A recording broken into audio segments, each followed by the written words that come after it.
Astaghfirullah. Assalamualaikum warahmatullahi wabarakatuh.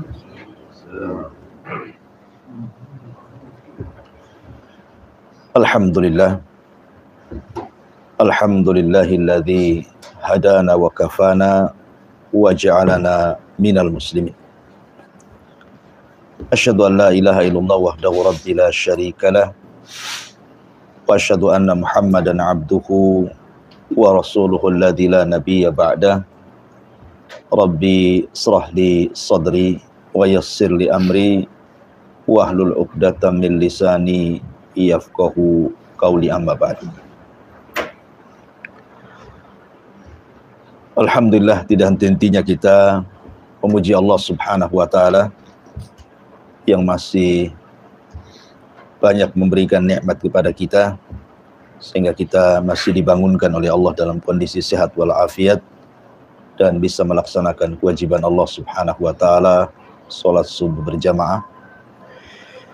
Kemudian salawat dan iringan salam kita curahkan kepada Rasul kita demi mendapatkan syafaat Nabi kita yang mulia. Allahumma salli ala Muhammad wa ala alihi wa sahbihi wa man sara ala nahjihi ila yaumiddin. Hadirin dan hadirat yang dimuliakan Allah Subhanahu wa taala, salah satu soalan di dalam fitnah kubur adalah wa madiduka, apa agamamu? Artinya bahwa di antara tiga soalan, setelah dua malaikat mungkar nakir bertanya soal siapa Rabbmu, siapa nabimu, maka pertanyaan yang ketiga adalah apa agamamu? Artinya persoalan agama ini penting karena menentukan keselamatan kita baik di dalam kubur ataupun sampai kepada apakah dia layak masuk surga ataukah justru masuk neraka. Karena persoalan agama ini begitu pentingnya sampai menentukan keselamatan. Makanya kenapa kemudian Allah Subhanahu wa taala mengutus seorang rasul kepada kita untuk mengajarkan bagaimana cara beragama. Tentunya agama yang sesuai dengan yang diperintahkan Allah Azza wa Jal kepada para rasulnya. Dan Allah utus kepada kita seorang nabi dan rasul yang bernama Muhammad sallallahu alaihi wa ala alihi wasallam. Ada orang-orang yang telah diberikan hidayah oleh Allah Azza wa Jal, sedari kecil memang terlahir dia sebagai muslim. Tetapi ada juga yang kemudian dapat hidayah justru pindahan daripada agama di luar daripada Islam, menjadi mu'alaf dan masuk Islam. Tapi yang kita sayangkan adalah ketika Allah Subhanahu wa taala berikan nikmat Islam, sedari kecil kita ini berada di lingkungan Islam. Karena setiap bayi yang dilahirkan pun sebenarnya dia muslim, walaupun dari orang tua kafir sekalipun. Karena Rasul yang mengatakan kullu maulud yuladu 'alal fitrah fa abawahu yuhawwidanihi aw yunassiranihi aw yumajjisani. Jadi setiap bayi yang terlahir itu terlahir fitrah. Bapaknya atau orang tuanya yang menjadikan dia Nasrani, Majusi ataupun Yahudi. Dan tidak ada kalimat hadisnya bapaknya yang menjadikan dia muslim. Jadi hadisnya sampai kepada bapaknya lah yang menjadikan dia Yahudi atau Nasrani atau Majusi, titik sampai di sini. Dan tidak ditambah atau muslim. Karena memang bayi itu sudah terlahir muslim. Jadi yang menyesatkannya itu bapaknya, lingkungan. Ya. Nah, ketika kita terlahir di lingkungan muslim, ini kan nikmat Allah Azza wa Jalla yang sangat besar. Tetapi apakah cukup? Orang itu meninggal di atas Islam, itu di atas kebaikan. Imam Ahmad pernah mendengar ada orang yang mengatakan man mata 'alal Islam mata 'ala khairin.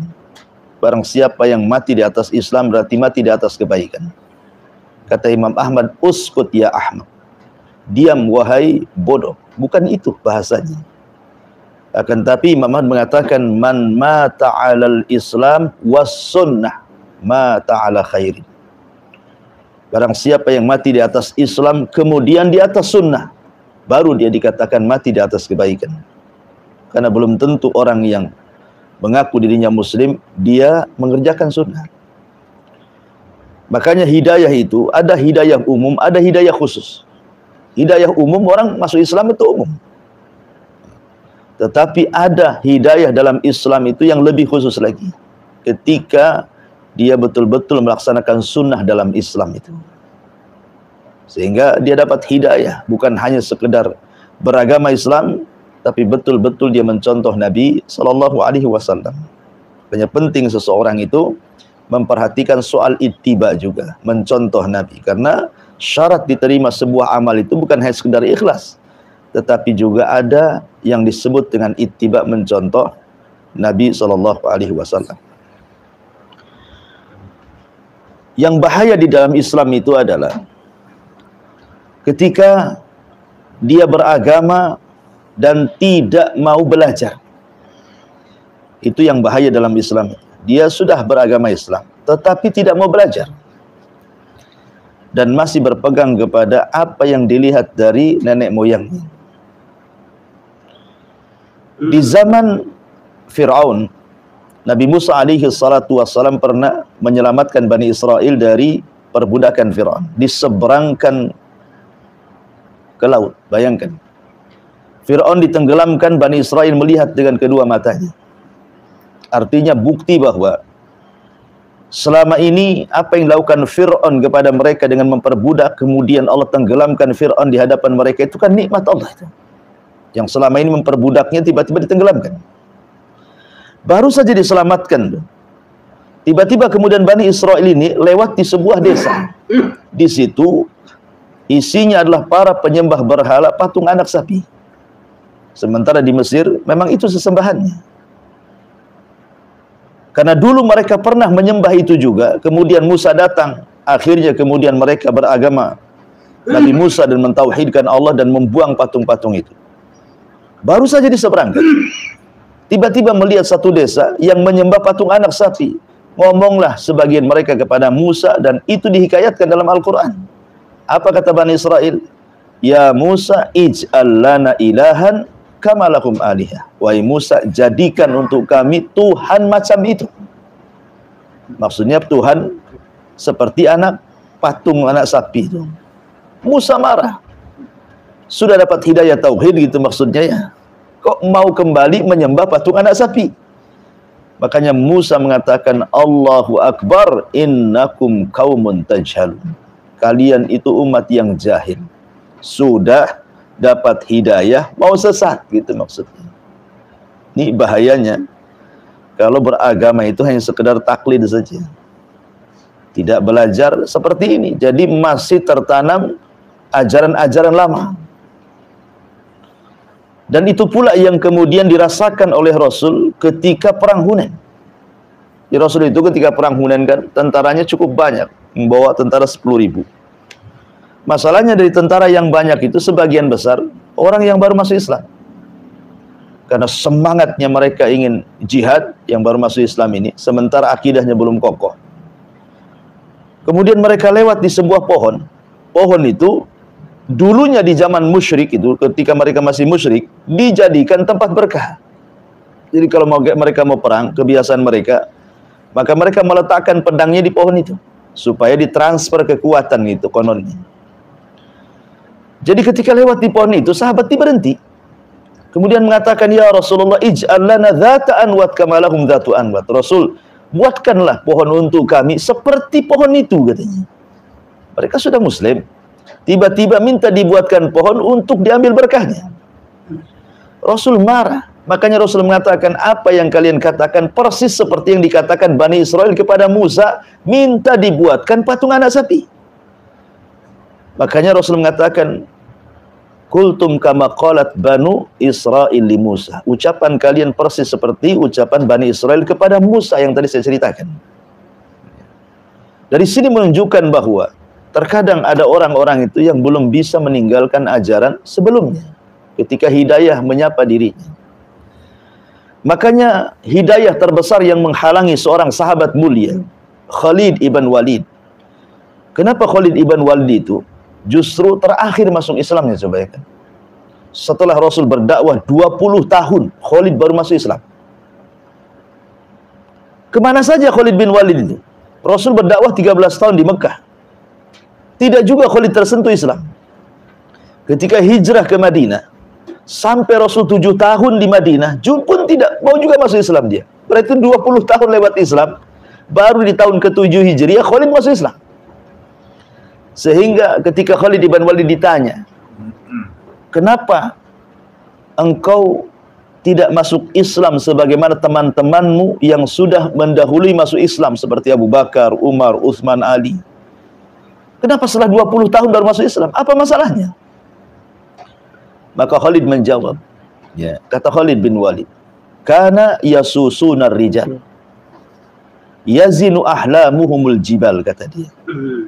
Dulu kami ini tidak bisa berpendapat karena di atas kami itu ada orang-orang cerdas. Siapa? Maksudnya Abu Jahal, Abu Lahab, Umayyah, Utbah, Syaibah, Al-Walid, pembesar-pembesar Quraisy gitu ya. Karena dulu kami itu di bawah pembesar-pembesar kami, dan kami lihat akal mereka sangat bijak, kata Khalid. Jadi mereka masih berpegang kepada ucapan tokoh-tokoh mereka gitu. Ketika Islam datang, nggak peduli dengan Islam tuh, karena masih terpengaruh dengan ucapan Abu Jahal dan yang lainnya. Makanya Abu Jahal itu namanya Abul Hakam. Abu Jahal itu kunyah yang diberikan Nabi. Ketika Abu Jahal ditawarkan Islam kemudian menolak, makanya diganti namanya dari Abul Hakam menjadi Abu Jahal. Abul Hakam itu artinya kalau ngomong itu bijak gitu.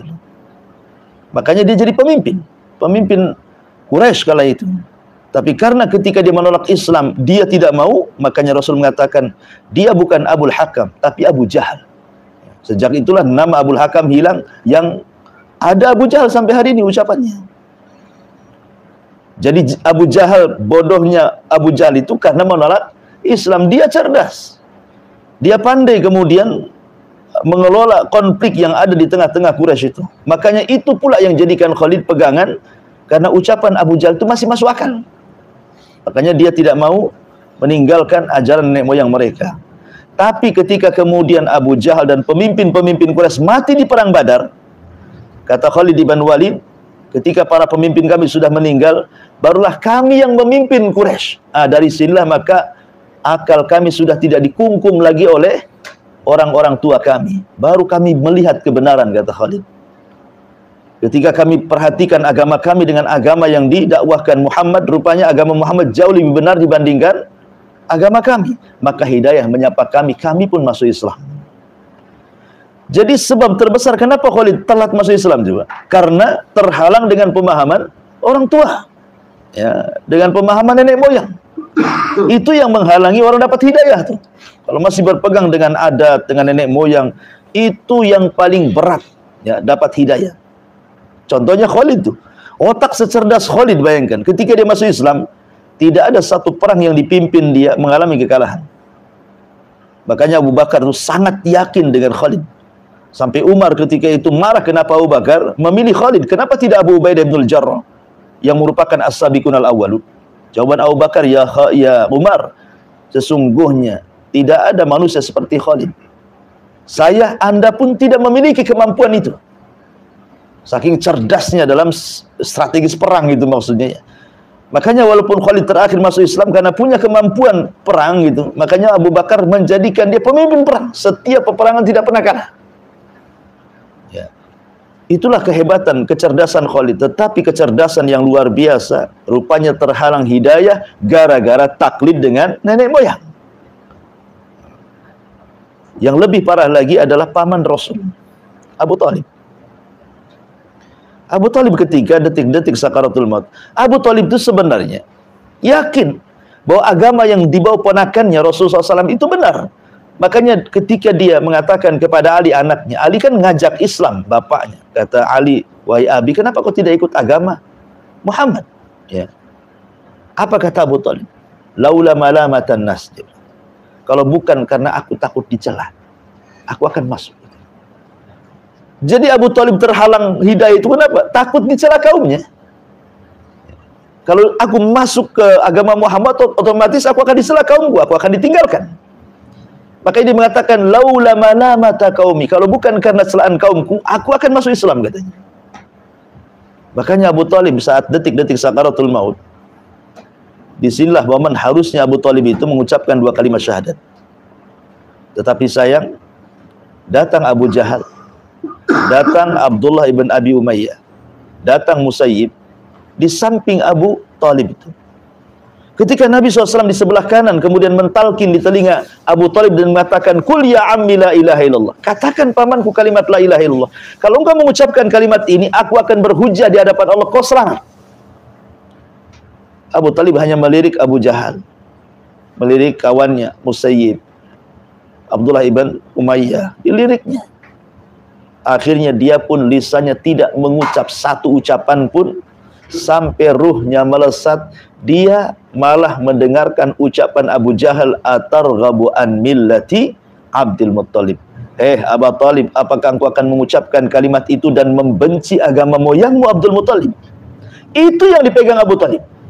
Sehingga ketika mati Abu Talib tetap berada di atas agama moyangnya. Dibayangkan. Jadi yang menjadikan hidayah Abu Talib masuk pun karena apa? Masih berpegang dengan agama nenek moyang. Gitu ya. Padahal sudah jelas-jelas dia mengakui bahwa agama Nabi itu paling benar. Ketika justru di detik-detik itu yang menyelamatkan dia, rupanya itu pula yang menghalangi Abu Talib masuk surga.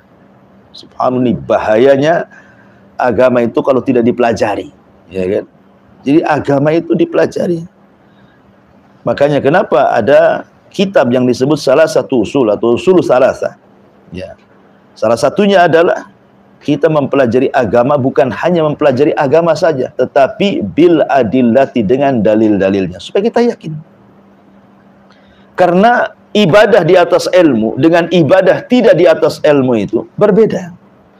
Ada 2 orang yang sedang sholat, sama-sama satu saf, sama-sama satu sholat, sama-sama satu imam.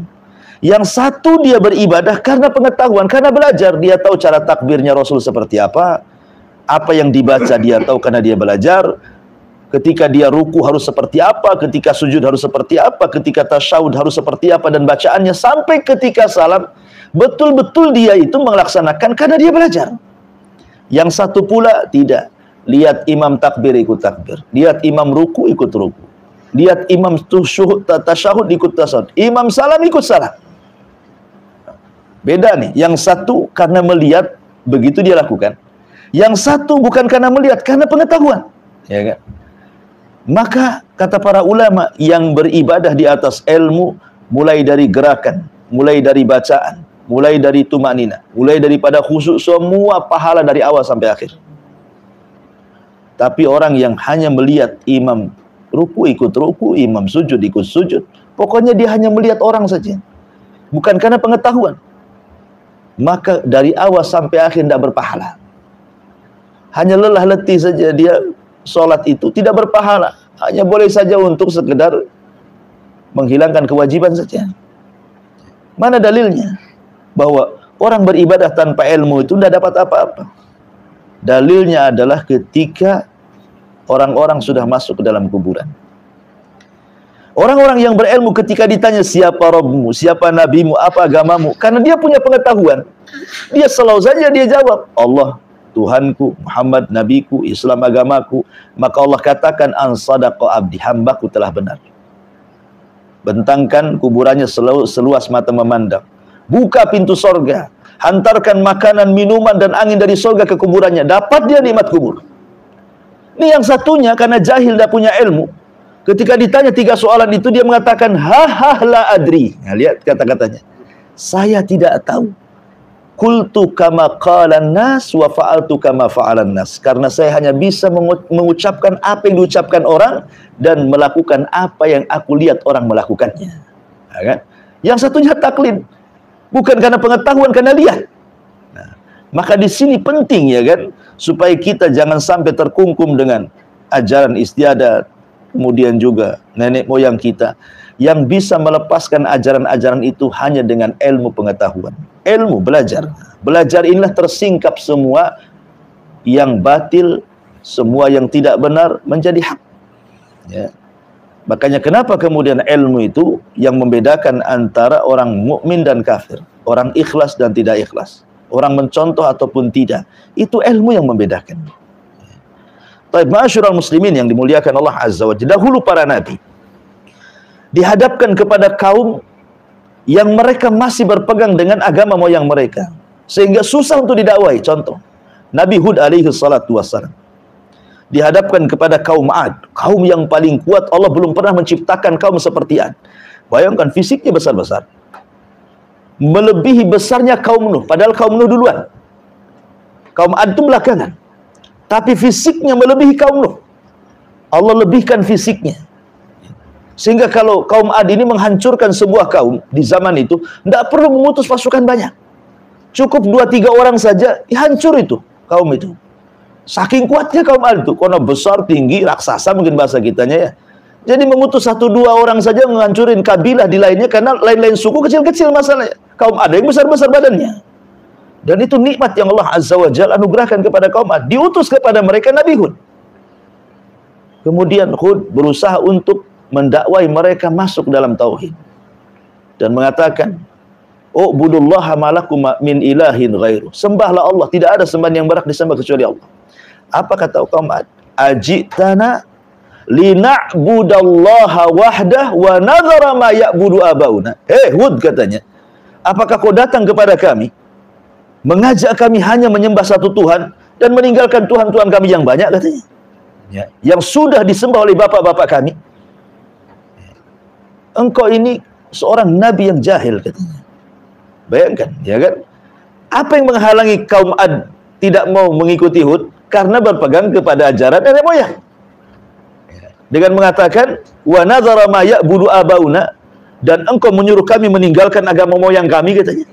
Jadi yang menjadikan kaum Ad itu susah dapat hidayah karena Islam tradisi itulah masih berpegang kepada agama nenek moyangnya itu. Kemudian contoh juga kaum Samud setelah kaum Ad, sama juga. Nabi Soleh ini diutus kepada kaum Samud. Nabi Soleh itu dikenal dari kecil oleh orang-orang Samud, bagaimana akhlaknya, bagaimana keluarganya, dan mereka harapkan Nabi Soleh itu menjadi pemimpin mereka. Itu sebelum jadi Nabi. Jadi kaum Samud itu mengharapkan Nabi Soleh jadi pemimpin mereka. Tiba-tiba setelah jadi Nabi, benci pula mereka sama Nabi Soleh. Dan mengatakan, wahai Soleh, dulu engkau loh kami harapkan menjadi kepemimpin kami. Kemudian mereka mengatakan, atanhana, gitu. Atanhana ma na'budu abauna. Apakah kau akan melarang apa yang disembah nenek moyang kami, katanya?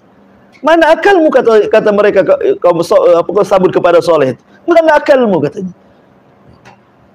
Jadi yang menghalangi kaum Samud juga dapat hidayah sebab apa? Ya tadi, Islam tradisi, Islam nenek moyang itu, ya, yang menjadikan mereka sulit dapat hidayah. Termasuk juga Nabi setelahnya, kaum Syuaib diutus kepada kaum Madian, kan? Orang-orang Madian pun sama. Ketika Nabi Syuaib mengajak mereka untuk mentauhidkan Allah, untuk memperbaiki jual beli mereka, karena sejarah pertama curangnya dalam berniaga itu di zaman Nabi Syuaib. Sebelumnya belum ada orang curang dalam berniaga. Di zaman Nabi Syuaib inilah mulai ada orang yang kurang-kurang takaran, kurang-kurang timbangan, kurang-kurang meteran, gitu ya. Curang dalam berdagang. Ya, makanya kenapa Allah Subhanahu wa taala mengatakan wailulil mutaffifin alladzina idza qtalu 'alan nasi yastawfun wa idza kaluhum aw wazanuhum yukhsirun. Celaka orang-orang yang suka kurang-kurang timbangan dalam berniaga itu. Bayangkan kalimat wail, ini bukan kalimat biasa. Dalam Quran kan selalu terulang kan kalimat wail itu. Wailun lil mutaffifin, wailun lil musallin, wailun likulli afakin athim. Banyak tuh. Apa makna wail itu? Wail itu maknanya kata ahli tafsir, dia sebuah nama lembah. Lembah itu berada di dasar jahanam. Lembah itu sangat dalam, sangat gelap, sangat busuk. Jahanam pun ketakutan dengan lembahnya. Setiap hari dia meminta perlindungan dari lembahnya. Minta perlindungan kepada Allah. Takut dengan lembahnya sendiri. Jahanam loh. Cemana orang yang masuk lembah itu, jahanam aja ketakutan. Lah lembah itu namanya wail. Ya. Berarti orang-orang yang curang dalam dagang itu terancam dengan kalimat wailun, lembah di neraka jahanam.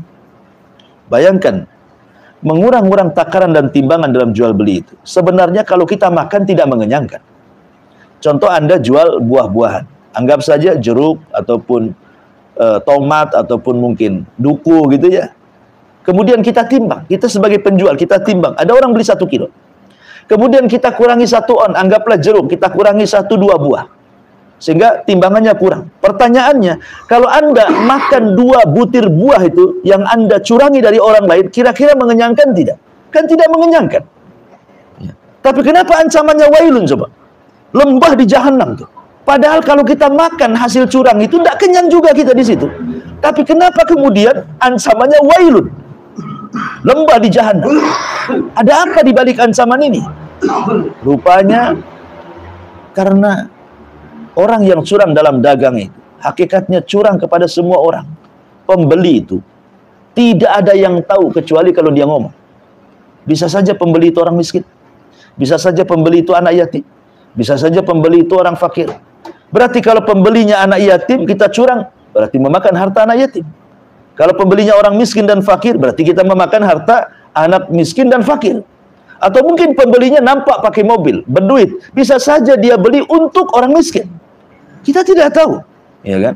Itulah kenapa kemudian orang yang curang dalam dagang itu sampai diancam dengan kalimat wail, dan Imam Zahabi memasukkan bagian daripada kabair az-zulm, dosa besar. Lah, kaum Madian itu seperti itu. Makanya diutus kepada mereka kaum Syuaib. Nabi Syuaib diutus kepada mereka agar jangan menyembah kecuali Allah, karena kaum Madian ini menyembah berhala berupa pohon besar yang disebut dengan Aikah, ya kan? Makanya mereka disebut ashabul Aikah dalam Quran itu. Aikah itu artinya pohon besar. Itu yang disembah kaum Madian. Dan mereka curang dalam berdagang. Padahal mereka diberikan ekonomi yang mapan, tapi masih curang juga gitulah. Itu menunjukkan bahwa rahasia jahatnya orang itu adalah kekayaan. Orang kalau makin kaya bukan makin sadar, biasanya makin jahat, ya kan? Lah diutus kepada mereka Nabi Syuaib. Apa kata Nabi Syuaib? Sudah, berhenti, jangan curang dagang. Sembah Allah, jangan sembah pohon. Apa jawaban mereka? Ya Syuaib, as-salatuka ta'muruka an natruka ma ya'budu abauna. Ya. Wahai Syuaib, apakah agamamu yang menyuruhmu untuk melarang kami meninggalkan agama moyang kami, atau melarang kami untuk berniaga sesuka kami, katanya. Lihat. Jadi semua kaum itu, ya, semua kaum para nabi sebelum nabi kita itu, semua terhalang hidayah gara-gara apa? Gara-gara berpegang kepada ajaran nenek moyang. Intinya itu seperti itu. Termasuk hari ini. Hari ini kita lihat orang-orang yang mereka mengaku Islam, KTP-nya Islam lagi itu. Apakah tingkah laku mulai dari akidah, ibadah sampai muamalah juga di atas Islam? Ternyata tidak. Secara akidah umpamanya. Masih ada orang percaya dengan, dalam istilah bahasa akidah itu, tatayur. Ya, tatayur. Tatayur itu sebenarnya di zaman jahiliyah. Orang-orang Arab jahiliyah itu kalau mereka mau berniaga, maka mereka menganggap untung dan buntung, ya, ataupun menganggap baik dan sial itu dengan cara menerbangkan burung. Jadi kalau burung diterbangkan, kemudian terbangnya ke Syam, bukan ke Yaman, nggak mau berniaga. Walaupun tujuan mereka ke Yaman. Pokoknya kalau burungnya terbang ke Syam, nggak mau dia. Makanya Syam dalam bahasa Arab disebut Syam, kenapa? At-tasya'um. Diambil dari kata tasya'um, maka disebut Syam. Menurut jahiliyah, tasya'um itu artinya tidak hoki, tidak baik, tidak untung. Itu artinya. Jadi kalau terbangnya ke arah Syam, tidak mau mereka pergi. Tapi kalau ke arah lain, mereka pergi. Ini untung nih. Nah, jadi, sebab itulah kemudian Rasul mengatakan bahwa perbuatan ini pembuatan tatayur. Ini syirik, tidak boleh. Jangan menggantungkan sial ataupun baik itu dengan burung. Itu di zaman jahiliyah masih menggunakan burung. Tapi setelah zaman jahiliyah berlalunya waktu sampai kepada kita, tatayur itu bukan di burung saja. Ada yang pakai burung zaman sekarang mungkin ada. Kalau dulu zaman saya kecil itu, di desa-desa itu ada burung perkutut tuh, disangkar. Itu kalau bunyinya tertentu, ini mau dapat untung gitu. Kalau bunyinya tertentu, ini ada sial akhirnya. Atau kalau ada burung gagak di malam hari, kemudian dia bersuara gitu ya, nanti dianggap ada kematian. Kan begitu. Itu kan tatoir namanya. Kalau ada anak gadis makan di pintu, lama jodohnya katanya. Dari mana tahu? Kalau di pintu banyak jodohnya, banyak lihat orang kan gitu ya logikanya kan. Kenapa pula jadi tak banyak jodoh dia? Ya. Itu semua tatoir sebenarnya. Tatoir semuanya, dan itu banyak sekali. Tatoir itu mulai dari ke angka berapa itu? 13 atau berapa gitu ya. Dianggap sial. Ya. Kemudian sampai kepada mimpi buruk dianggap sial. Nabrak kucing pun dianggap sial. Nabrak kucing dengan nabrak ayam itu sama saja. Ya. Mengapa bedanya? Dua-duanya binatang. Tapi lihat perlakuan orang yang nabrak kucing dengan nabrak ayam kan beda tuh kan. Kalau orang nabrak kucing mau takut banget, jangan-jangan nanti saya yang ditabrak gitu. Kan tatoyur jadinya kan. Ya namanya nabrak binatang yang mungkin sudah takdirnya, kecuali kita sengaja nabrak. Jangankan nabrak kucing, sengaja nabrak ayam aja nggak boleh, berdosa. Ini kalau nggak sengaja menabrak, mau nabrak apa saja, nabrak orang pun kalaupun tidak sengaja, tidak ada kisos, namanya tidak sengaja. Ya. Tapi dari sini lihat, masih banyak orang yang terkungkum dengan tradisi. Belum lagi orang yang yakin dengan dukun, belum lagi orang yang yakin dengan jimat, belum lagi orang yang yakin dengan keramat-keramat. Itu kan masih banyak di masyarakat. Ya. Lah ini kan kenapa masih terkungkum dengan dunia mistik seperti itu? Tadi karena mereka belum bisa lepas dari agama tradisi tadi, agama nenek moyang tadi. Kenapa? Karena tidak belajar. Itu kuncinya di situ sebenarnya. Kalau mereka mau menggali agamanya, menggali apa yang sudah diyakininya gitu, bahwa saya dapat nikmat hidayah Islam, harus dipelajari lagi. Ya. Pasti orang itu akan terlepas dari kesesatan. Karena hanya ilmu lah yang bisa melepaskan manusia dari kesesatan. Ya, belum lagi kemudian cerita lebih luas daripada itu. Orang-orang yang jauh daripada sunnah Nabi. Ya. Yang diperintah tadi kerjakan, yang tidak diperintah pula dia buat. Dan banyak di masyarakat. Padahal sebenarnya perintah agama ini, kalau kita lakukan, nggak mampu kita melakukannya. Yang ada saja nggak akan mampu. Coba bayangkan, Anda 1 minggu, Anda lakukan semua sholat sunnah yang diperintahkan.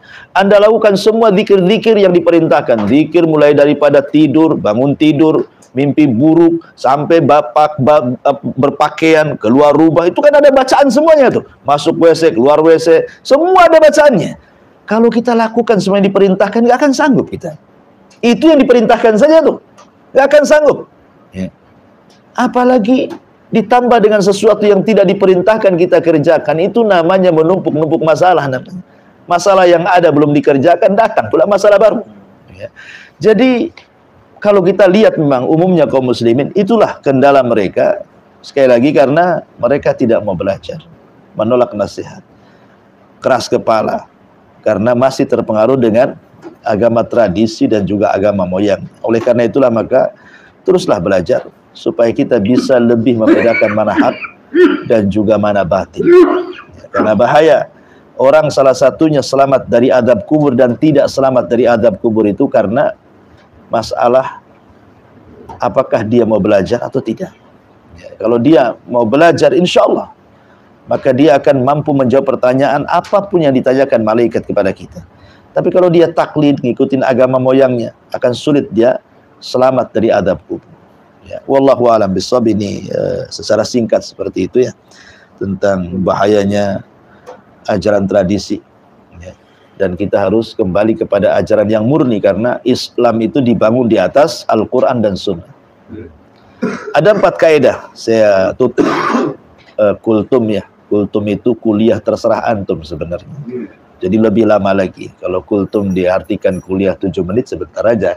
Tapi saya artikan kuliah terserah antum. Jadi bisa sejam, 2 jam, 3 jam, terserah antum. Itu ya. Baik. Jadi ada 4 kaidah yang harus dipahami tentang Islam ini. 1. Surah Al-Maidah ayat 3. Al-yawma akmaltu lakum dinakum wa atmamtu alaikum ni'mati wa raditu lakumul Islam adin. Ingat, Allah sudah sempurnakan Islam. Allah sudah sempurnakan nikmat Islam, dan Allah sudah ridho menjadi agama kita Islam itu. Maknanya Islam sempurna. Jangan pernah ditambah, jangan pernah dikurang. Sesuatu yang sempurna kalau ditambah makin berkurang. Saya contohkan gelas. Kita isi air penuh, sempurna airnya dengan gelas. Tiba-tiba kita ambil air lagi, kita isi lagi, kira-kira memenuhi gelas nggak? Tumpah yang ada. Jadi kalau sudah sempurna, disempurnakan makin tak sempurna. Jadi cukupkan kesempurnaan itu kepada apa yang sudah sempurna dari Allah. Kalau Allah katakan sudah sempurna, berarti sudah sampai di situ. Kata Allah, Rasul katakan ini sudah sempurna, sudah. Jangan ditambah, jangan dikurang. Agama yang sempurna ini ditopang oleh dua asas yang disebut dengan Al-Quran dan Sunnah. Rasul katakan dalam sebuah hadis Nabi SAW, taraktu fikum amraini, ma tamassaktum bihima lan tadillu abada kitaballahi wa sunnati. Aku tinggalkan kepada kalian dua perkara. Kalau kalian berpegang, tidak mungkin sesat kalian. Satu Al-Quran, satu Sunnah. Berarti Islam yang sempurna ditopang dua pusaka, Quran, Sunnah. Kemudian yang ketiga, cukupkah kita berpegang dengan Quran dan Sunnah? Ternyata belum. Di sana ada pemahaman yang harus meluruskannya. Karena tidak semua orang berpegang kepada Al-Quran dan Sunnah itu mampu memahami Quran dan Sunnah dengan benar. Sehingga harus ada barometer pemahaman. Dan itu disabdakan dalam sebuah hadis, alaikum bisunnati wa sunnatil khulafa ar-rasyidin. Maka wajib kalian berpegang dengan sunnahku dan sunnah para khulafa. Maksudnya para sahabat. Diwakili Abu Bakar, Umar, Uthman, Ali, dan semua para sahabat. Karena sahabat kalau sudah kumpul, kemudian berpendapat, dan sepakat jadi dalil, yang disebut dengan ijma. Karena dalil itu ada tiga, Quran, Sunnah, ijma. Kesepakatan sahabat kalau berkumpul.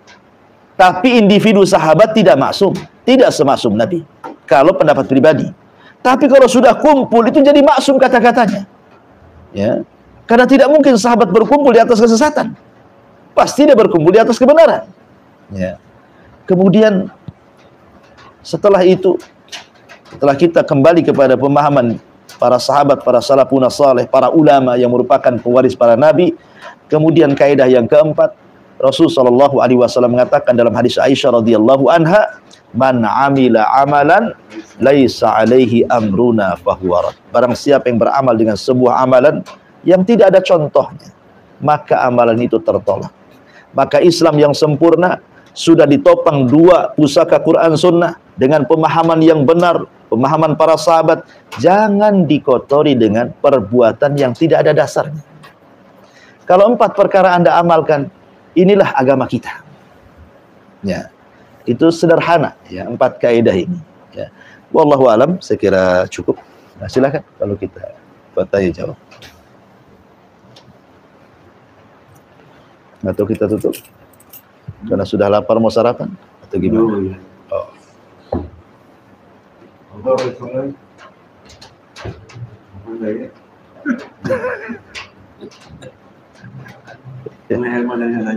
Masih mana ini? Mana dah?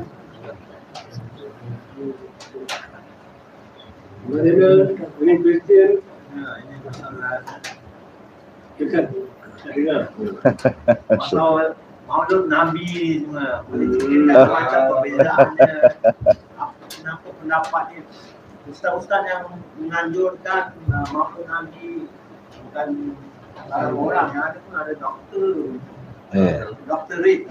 Orang ternama juga. Ada sunnah, okeylah. Yang menganjurkan. Yang menganjurkan. Iya. Ya, alhamdulillah. Ada yang mengatakan bahwa perayaan seperti itu kan yang pertama kali dirayakan oleh orang-orang Syiah. Itu sebenarnya tradisi orang-orang Syiah. Jadi orang-orang Syiah di zaman Fatimiyah kan, dulu kan pernah tegak satu negara Syiah di Mesir, bahkan berdiri berabad-abad, yang disebut dengan Daulah Fatimiyah. Itulah sebenarnya pengasas terjadinya perayaan-perayaan seperti itu. Karena orang-orang Syiah itu bukan satu perayaannya, banyak. Ya, ada namanya perayaan Husain, ada perayaan Hasan, ada perayaan Fatimah, ada perayaan penguasa yang berpuasa, ya kan? Sampai kepada perayaan-perayaan yang macam-macam. Ya, makanya kemudian sebenarnya kebanyakan hal-hal yang tidak dicontohkan itu berasal dari orang Syiah sebenarnya. Karena orang sunnah itu tidak mungkin, dia akan berpegang dengan sunnah, ya kan? Apa yang diajarkan lakukan, apa yang tidak diajarkan tidak mungkin dilakukan. Tapi orang Syiah itu semua boleh. Jadi sebenarnya sejarahnya itu dari Syiah. Dan itu dijelaskan dalam kitab Al-Ibda fi Madahiril Ibtida namanya. Kitabnya karya ulama Mesir. Ketika dia mengupas tentang sejarah perayaan itu. Jadi kalau tidak salah pada abad ke-4 atau ke-8 ada namanya seorang raja namanya Malikul Mudaffar. Nah, dialah yang kemudian membesarkan perayaan itu, yang kemudian sampai sekarang. Ya, sampai sekarang. Sebenarnya ada sebagian ulama juga. Ya kalau seandainya perayaan itu hanya sekedar ya mengkisahkan sejarah, tidak diambil apa-apa gitu. Setiap datang, contohnya setiap datang bulan Rabiul Awal, ya kita cerita Nabi. Cerita saja mengenang Nabi. Nggak ada apa-apa. Ya. Maka tidak ada masalah. Sebagian ulama mengatakan seperti itu. Karena kita hanya sekedar mengenang sejarah Nabi. Membacakan biografi Nabi, diingatkan kembali kepada sejarah kelahiran sampai ke wafatnya kan, untuk mengambil ibrah saja. Setiap masuk di bulan Rabiul Awal hanya untuk mengenang sejarah saja dan diambil ibrah dan pelajaran bagi kehidupan kita. Tetapi masalahnya tidak hanya sekedar itu kebanyakan itu. Justru ditambah-tambah dengan ritual-ritual dan yang lainnya. Dan rupanya pun setelah perayaan seperti itu juga bukannya semakin kuat megang sunnah kan. Ini ada yang merayakan maulid, dibacakan manakib Nabi, baik, bagus, ceritakan soal Nabi. Tapi setelah perayaan itu apakah semakin kuat dia megang sunnah? Tidak juga. Yang tidak sholat ya tidak sholat juga. Ya, yang jarang ke masjid pun tidak ke masjid. Yang durhaka kepada orang tua gara-gara dengerin ceramah itu juga tidak juga kan. Jadi apa pengaruhnya kalau begitu? Ya kan, pengaruhnya apa? Nah, itu pertanyaannya kan. Jadi sebenarnya bukan di ritualnya, ya, bukan hanya sekedar perayaannya. Kita ini berusaha mencontoh Nabi itu bukan sekedar di perayaan sebenarnya hakikatnya, tapi diaplikasikan dalam kehidupan. Itu yang benar itu. Rasul itu ketika ditanya puasa Senin, apa kata dia? Dzakal ladzi wulidtu fi. Itulah aku dilahirkan di situ. Coba kalau kita buat maulid setiap Senin. Jangan setahun sekali setiap Rabiul Awal. Setiap Senin aja. Ya. Supaya kita diingatkan dengan Nabi setiap Senin tuh. Buat sejarah.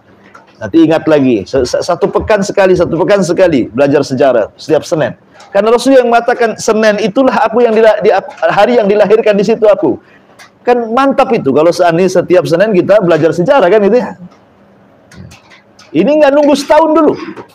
Nanti dirayakan yang lebih parah itu kadang-kadang. Ya, ada hal-hal yang di luar.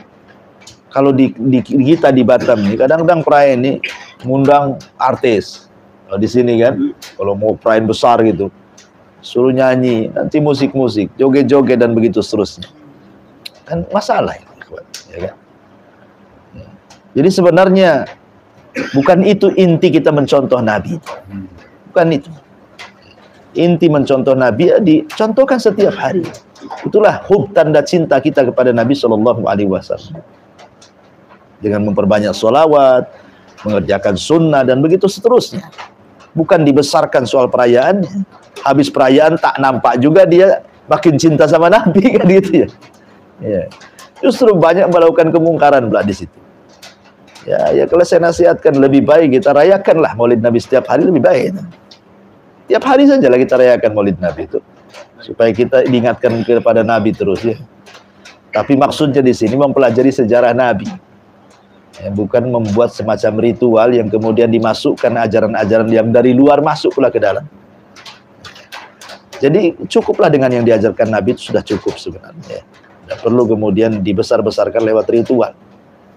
Wallahu a'lam.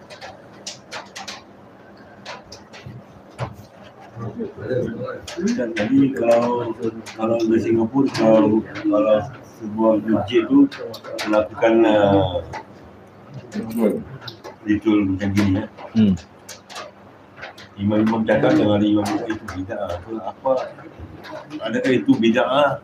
Kalau bid'ah, jawapannya haram. Kalau haram, Jawapannya neraka. Jadi gimana? Tidak bisa. Ia memvonis orang kemudian masuk neraka atau tidak, ini bukan persoalan enteng kan gitu. Karena ada orang yang mengikuti sebuah ritual tertentu itu kan karena kejahilan. Karena orang awam tidak paham. Karena ikut-ikutan. Karena juga memang dia yang mengasasnya, dia yang mengajaknya. Kan beda hukum. Ketika ulama, contoh nih ulama, saya contohkan yang lainnya. Hukum sholat di belakang ahli bid'ah. Gimana hukumnya? Kan begitu. Ulama memerinci. Kalau di ahli bid'ah, contohnya hukum sholat di belakang orang Syiah. Jelas-jelas ahli bid'ah Syiah. Saya contohkan gitu ya. Maka ulama mengatakan, kalau dia mengkonsumsi bid'ahnya sendiri tanpa mengajak orang, berarti tidak sampai ahli bid'ah, namanya pelaku bid'ah. Berarti sah sholatnya. Ya, tidak ada hukum apapun. Tapi kalau dia ini melakukan bid'ah, kemudian ngajak orang lagi, mengajak orang, ya, itu disebut ahlu bid'ah. Jadi kalau dia bid'ah untuk sendiri, berarti disebut pelaku bid'ah. Kalau ngajak orang disebut ahlu bid'ah. Kan itu ya. Berarti kalau sholat di belakang ahlu bid'ah, ulama memakruhkan. Makruh hukumnya. Kenapa? Karena berimam kepada yang kita benci. Kita kan benci sama dia. Masa kita sholat di belakang orang yang kita benci? Makruh jadinya kan? Karena tidak khusyuk kita sholat di situ jadinya. Tapi kalau dia bid'ahnya dilakukan sendiri saja, kita sholat tidak ada masalah. Selama bid'ahnya tidak mukaffirah, tidak mengeluarkan dia dari Islam. Seperti Qadariyah gitu ya, itu jelas-jelas gitu ya. Masih keluar dari Islam ya nggak boleh lah sholat di belakangnya. Sama dengan sholat di belakang orang kafir nanti jatuhnya. Jadi kita memandang orang itu, lihat alasan. Kamu ikut itu apa alasanmu? Harus ditanya dulu tuh. Oh enggak, saya lapar aja. Di ritual itu ada makan, saya pengen makan aja. Nah, ya niatnya pengen makan aja.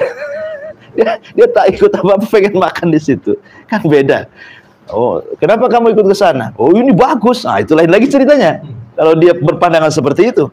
Ya, bagus dari mana? Ya, mana dalilnya? Tanyalah dalilnya. Dari jam Kan gitu. Jadi kita menghukumi orang itu memang harus dirinci, tidak bisa main umum. Semua orang haram, nggak bisa kayak gitu. Karena kalau sudah main ponis-ponis itu bahaya. Ya, bahaya ya, memponis individu itu bahaya.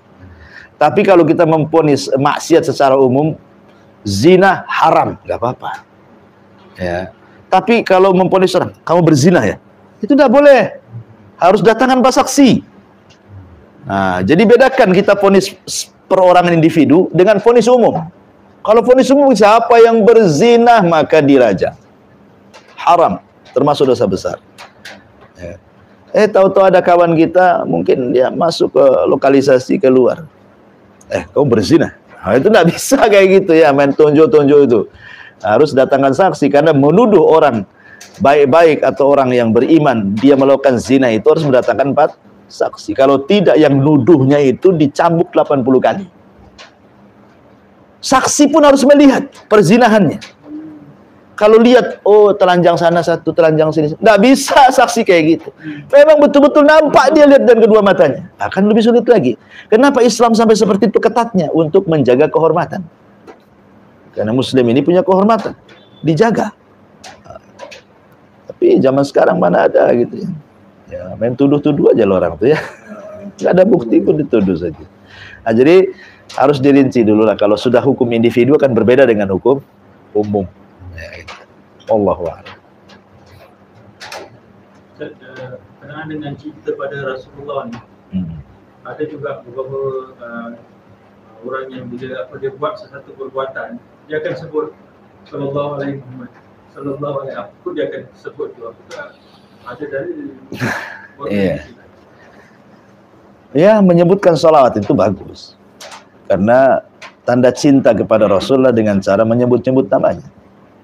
Makanya kalau ada orang yang bersalawat, kita pun ikut bersalawat. Karena Allah mengirim malaikat yang khusus menyampaikan salawat kita. Jadi kalau kita mengatakan Allahumma sholli ala Muhammad, ada malaikat datang menyampaikan salawat yang kita ucapkan ke kuburan Nabi. Malaikat ini akan terbang ke kuburan Nabi. Kemudian malaikat akan ngomong kepada Nabi, ya Nabi Allah, ada umatmu Pak Razak, ya kan itu. Dia mengucapkan salam kepadamu, maka Rasul akan mendoakan 10 kali lipat dari apa yang kita ucapkan. Ya. Kan enak kan? Karena Rasul mengatakan siapa yang salawat 1 kali, maka Rasul bersalawat 10 kali. Agar luar biasa. Jadi malaikat tuh hari-hari ngantarkan salawat kita ke kuburan Nabi. Nanti Nabi bersalawat 10 kali untuk kita. Ya, kan enak begitu kan? Ya, sama dulu ada seorang sahabat namanya Abdullah ibn Umar. Abdullah ibn Umar ini setiap hari ke pasar. Padahal dia bukan mau belanja. Dia juga bukan penjual. Ke pasar aja, ke pasar saja. Untuk apa coba Abdullah ibn Umar? Setiap hari ke pasar dia. Untuk mengucapkan salam kepada semua pedagang dan pembeli. Setiap ada orang datang, assalamualaikum. Ada datang, assalamualaikum. Ke orang jual bawang, assalamualaikum. Ke jual baju, assalamualaikum. Semua disalami. Kenapa coba Abdullah ibn melakukan seperti itu? Karena dia ingin didoakan orang. Kalau kita minta doa sama orang, belum tentu didoakan. Tapi kalau kita mengucapkan salam, sudah pasti didoakan. Karena jawaban salam itu doa. Jadi kalau kita ingin selamat, ingin mendapatkan rahmat, ingin dapat berkah, salam aja sama orang. Assalamualaikum, nggak dikenal pun waalaikumsalam warahmatullahi wabarakatuh. Wah, sudah dapat kita doa selamat, doa berkah, doa. Kan enak tuh. Kalau kita datang sengaja, tolong doakan saja. Siapa saya? Saya bukan siapa-siapa. Mintalah sama orang soleh sana. Begitu ya. Kadang dikasih, kadang tidak tuh doa tuh. Tapi kalau kita ucapkan salam, secara otomatis dia doakan kita. Karena yang menjawab itu hukumnya wajib. Ya, wajib dia. Wajib doakan saya. Kalau mengucapkan salam, hukumnya sunnah. Kalau yang menjawab wajib. Berarti kalau saya mengatakan assalamualaikum, wajib kamu doakan saya. Waalaikumsalam warahmatullahi wabarakatuh. Kalau tidak, dosa dia. Nah, itulah apa yang dilakukan Abdullah ibn Umar. Nah, seperti itu enak, sebenarnya enak gitu ya kan. Nah, maka kalau kita ingin mendapatkan doa dari Rasulullah, ya, maka kita bersolawat saja 1 kali. Dia 10, Rasul doakan kita 10 kali gitu. Perbanyak solawat. Cuman terkadang ada, ya solawat pun ada tempatnya. Ya. Kalau kita mengucapkan solawat, kemudian Anda juga harus menjawab solawat kan begitu ya. Apakah kemudian setiap seseorang latah nih bahasa kitanya, kaget, Allahumma sholli ala. Ya itu bagus saja, membiasakan latah seperti itu. Tapi khawatirnya kalau kepleset di kamar mandi saja. Ya kan tidak boleh di kamar mandi mengucapkan kalimat-kalimat baik kan gitu ya. Karena terbiasa Allahu Akbar membanyakan latah dia. Di kamar mandi kepleset Allahu Akbar, tak boleh lah. Nah, itu yang dikhawatirkan. Yang dikhawatirkan latahnya itu justru bukan pada tempatnya, itu maksudnya ya. Maka ibadah itu kan harus ditempatkan di tempatnya. Nah, ya kalau sesuai dalil tidak masalah gitu ya. Kalau tidak ada dalil ya janganlah dilakukan. Nah, selesai lagi itu urusan. Simpel Islam itu. Ada dalil lakukan, tak ada dalil jangan dilakukan. Wallahu a'lam.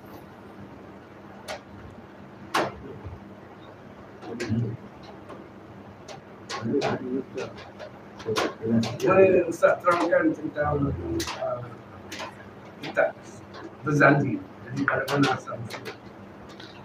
Kita berjanji yang nulis ya Al-Barzanji itulah. Nah, cuman kita berjanji itu kan isinya tentang pujian-pujian kepada Nabi SAW. Tidak lebih daripada itu. Dia hanya cerita kisah-kisah Nabi di dalam. Sama dengan kitab-kitab ulama yang lain kan. Ya, jadi tidak ada bedanya. Cuman terkadang ada beberapa catatan yang mungkin dicatat para ulama tentang beberapa solawat-solawat kebanyakan yang berlebihan, ya, yang tidak dianjurkan. Maka bukan hanya berjanji, mungkin kitab-kitab yang lain atau solawat-solawat yang lain kan begitu. Solawat kan baik. Tapi kalau kemudian sampai ada lafaz-lafaz yang dengan solawat itu kemudian mengkultuskan Nabi, hulu ekstrim dalam pujian, itu yang dilarang.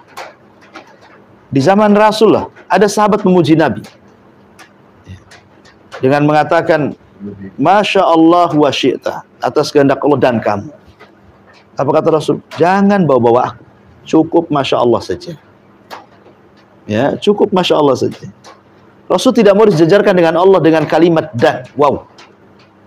Kalaupun mau, maka jangan pakai wow, pakai summa kemudian. Atas kehendak Allah kemudian kamu, itu yang benar. Jangan atas kehendak Allah dan kamu, itu mensejajarkan namanya. Nah, bahasa jadi atur dalam akidah itu. Kalau bukan karena Allah dan kamu, itu udah syirik kecil nanti. Ya, karena kita disejarkan dengan Allah kan, tapi biasakan bahasanya kalau bukan karena Allah, kemudian. Nah, itu ya. Karena di masyarakat pun ada bahasa-bahasa yang tidak sadar dia sedang melakukan syirik kecil. Memang tidak sampai syirik besar. Seperti kalau bukan karena Pak Razak, tentu saya tidak begini. Ya, kalau bukan karena Pak Kade, tentu saya tidak akan begini. Tidak boleh bahasa seperti ini. Karena semua takdir kan. Katakan kalau bukan karena kemudian Pak Razak, kemudian Pak Kade. Allah itu jangan pernah dilupakan bahasa itu. Ya, karena itu sama dengan menasabkan nikmat bukan kepada pemberi nikmat. Contoh nih. Kita naik bus, supirnya mantap, wah, rupanya nih mindset kita ini pasti terguling nih, mobil terguling, udah perasaan kita udah takut, rupanya selamat pula. Habis selamat, untunglah kita punya sopir baik, selamat kita. Yang menyelamatkan bukan sopir, Allah yang menyelamatkan. Iya Ustaz, saya yakin bahwa yang menyelamatkan Allah, ya. Tapi supirnya cerdas, karena kita selamat. Itu namanya menasabkan nikmat kepada supir. Ya. Jadi tidak boleh katakan kalau bukan karena Allah, kemudian kepiawaian, kecerdasan sopir, kita selamat. Jadi Allah itu jangan ditinggal gitu bahasanya.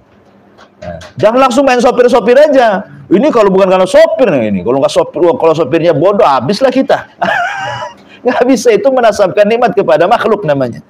Kita yakin nikmat dari Allah, yang dipuji pula sopirnya, itu maksudnya ya. Yang pertama dipuji Allah, alhamdulillah selamat. Kalau bukan karena Allah, kemudian Pak sopir, mati semua kita dalam bahasa ini. Itu yang benar kalimatnya. Jadi sampai ke bahasa-bahasa seperti itu dijaga gitu. Makanya kenapa Rasul mengatakan, jangan katakan ketika turun hujan dengan sebutan mutirna binau'i kada wa kada. Kami dihujani dengan bintang. Nggak boleh. Nampak ada bintang ini, tak hujan, ya. Tak ada bintang, hujan nih. Seolah-olah bintang itu yang menentukan hujan tidaknya kan? Ya. Bukan itu. Hujan tidaknya itu Allah yang menentukan. Jangan dinasabkan kepada bintang. Ya. Jadi tetap kita katakan, ya Allah yang menentukan hujan. Terkadang ada bintang, hujan juga, itu hilang bintangnya. Ya. Tapi kalau bintang itu dijadikan hanya sekedar waktu saja, ya tidak masalah. Seperti bulan September biasanya hujan, nggak apa-apa, ya. Bulan Oktober biasanya hujan, karena kita menentukan waktu. Bukan Oktober lah yang menjadikan hujan atau November yang menjadikan hujan, tidak. Maksudnya kebiasaan bulan ini ada hujan, kebiasaan munculnya bintang tak ada hujan. Kalau hanya dijadikan dzaraf waktu, itu tidak ada masalah, ya. Tapi kalau sudah diyakini bahwa pengaruh turunnya hujan itu adalah bintang, itu sudah nggak boleh. Karena makhluk selain Allah tidak mempengaruhi kejadian alam. Ya, semua Allah yang mempengaruhi. Itulah pentingnya belajar tauhid di sini kan, supaya membiasakan bahasanya, jangan sampai terjerumus kepada syirik kecil, apalagi sampai syirik besar. Tapi umumnya memang terjadi syirik sekecil seperti itu ya.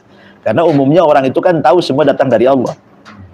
Cuman orang terkadang menjadikan sebab yang bukan sebab. Contoh nih, orang datang ke dukun, kemudian dikasih jimat. Karena dia sakit, dia datang ke dukun, minta obat. Dikasih jimat, dikasih tasbih, dikasih apa. Sistem pengobatan itu terbagi menjadi 3. Ada namanya pengobatan sistem syar'i, ada yang kedua sistem qadari. Sistem syar'i itu memang dijelaskan ini obat secara syar'i. Contoh, air zam-zam. Memang Rasul mengatakan air zam-zam air berkah, berarti obat dia. Contoh habatus sauda. Habatus sauda itu obat untuk setiap penyakit kata Rasul. Dawaun likulli da kata Rasul. Habatus sauda itu dawa, obat bagi setiap penyakit. Berarti ada hadisnya. Kalau kita minum habatus sauda ini obat. Kenapa? Nabi yang cakap. Ya. Atau ruqyah. Karena Allah yang mengatakan wa nunazzilu minal Qur'an ma huwa syifa. Allah turunkan Quran itu untuk obat. Jadi ada sistem pengobatan itu secara nas memang ada dalilnya. Ya kan? Kalau memang seperti itu lakukan, terkadang dianjurkan. Seperti ruqyah, hijamah, itu ada dalilnya. Ini pengobatan secara syar'i. Yang kedua, secara qadari. Tidak ada hadisnya, tidak ada sunnahnya bahwa ini pengobatan, ini untuk obat, tidak. Tapi secara penelitian medis, Mungkin farmasi, kedokteran, herbalis meneliti ini bisa jadi obat. Umpamanya ada ada akar-akar, ada pohon-pohon, ada daun-daun, diteliti sama lab. Oh, mengandung zat ini bisa mengobati asam urat, penyakit darah tinggi. Nggak masalah, karena ada penelitian ilmiah. Itu disebut qadari namanya. Sembuh karena takdir. Ya kan? Tapi yang jadi masalah yang nomor 3. Secara nas tidak ada dalilnya ini obat. Diteliti pun ini bukan obat, tiba-tiba dijadikan obat. Itu namanya menjadikan sebab yang bukan sebab namanya. Ya. Seperti saya pernah dakwah di pulau itu. Di pulau sini, anak-anak banyak pakai gelang. Ya, gelang benang warna kuning. Ada yang di sini, ada yang di leher, ada yang di sini. Ya kan? Jadi saya tanya, kenapa anak-anak di sini, anak kecil kok ada benang-benang warna kuning itu? Rupanya benang itu diambil dari kuburan wali. Jadi saya tanya, kenapa? Itu enggak boleh, Pak. Enggak boleh kecuali putus sendiri, enggak boleh putus kecuali putus sendiri. Jadi saya tanya, kenapa harus putus sendiri, tidak boleh diputus? Ya, karena untuk menjaga supaya anak itu sehat, supaya tidak mudah mencret, tidak mudah inilah. Kenapa kemudian obat mencret jadi ke benang? Ya kan? Apa karena sama-sama warnanya kuning? Ya kan? Nggak bisa. Kalau memang benang itu untuk obat mencret, udah dijual di Hefri Telang. Kenapa pula tukang jahit yang jual benang? Ini kan nggak nyambung tuh. Ya. Benang ini secara syar'i tidak ada dalilnya penyembuh. Secara Quran Sunnah tidak ada. Secara penelitian tidak ada. Kok dijadikan penyembuh? Itu namanya menjadikan sebab penyembuh yang bukan sebab penyembuh. Ini yang jadi masalah. Bisa terjerumus kepada syirik kecil atau syirik besar kalau diyakini yang menyembuhkan benang itu. Tapi kalau seandainya dia hanya yakin Allah yang menyembuhkan gara-gara benang inilah sebabnya, maka ini syirik kecil. Tapi kalau dia yakin benang yang menyembuhkan, itu sudah syirik besar namanya kan, karena yakin benang itu yang menyembuhkan. Nah, itu yang harus dipahami. Ya, akidah-akidah seperti ini kadang-kadang tidak dipahami sehingga tidak sadar orang masuk kepada kesyirikan kan itu. Ya, Allahu a'lam. Jelas? Ya, saya kira cukup. Taib, subhanallah bihamdika, asyhadu an la ilaha illa anta, astaghfiruka wa atubu ilaik. Allah ta'ala alam. Assalamualaikum warahmatullahi wabarakatuh.